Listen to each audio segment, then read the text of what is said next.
asalaamaaleykum maa ngi nuyu ñëpp di ziar ñëpp di ñaanal ñëpp jàmm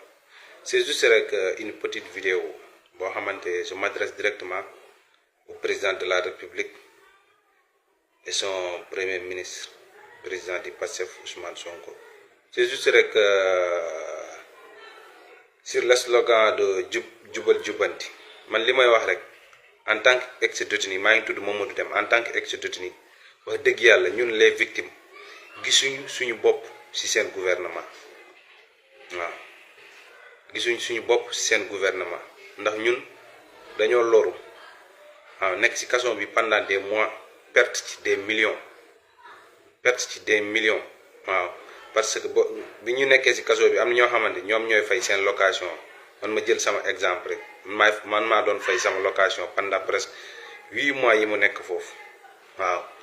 léegi nag lépp loo xamante ne man dencoon naa ko dépassé naa ci kaso bi jël avocat ak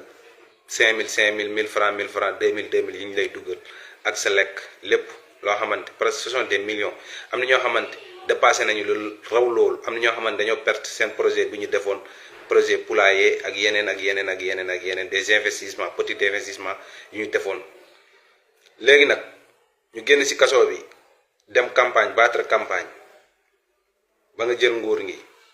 toog presque quelques mois dissoudre assemblée ñu wàccaat bàyyi woon li ñuy teewoon yépp wàccaat sur le terrain tamit dem campagne jox la majorité je pense que ñun les victimes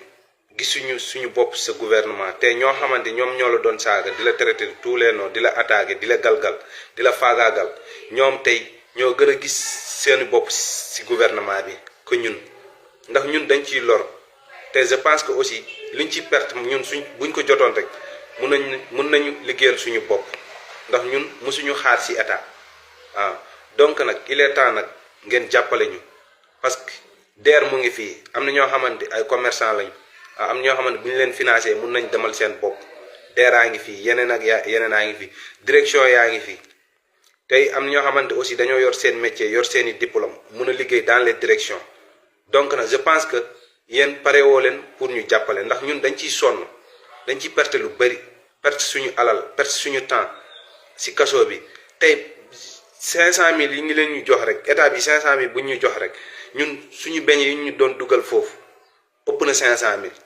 donc nag ñun wax dëgg yàlla duñ la wax soxluñu xaalis de mais lu ñu gën a soxla mooy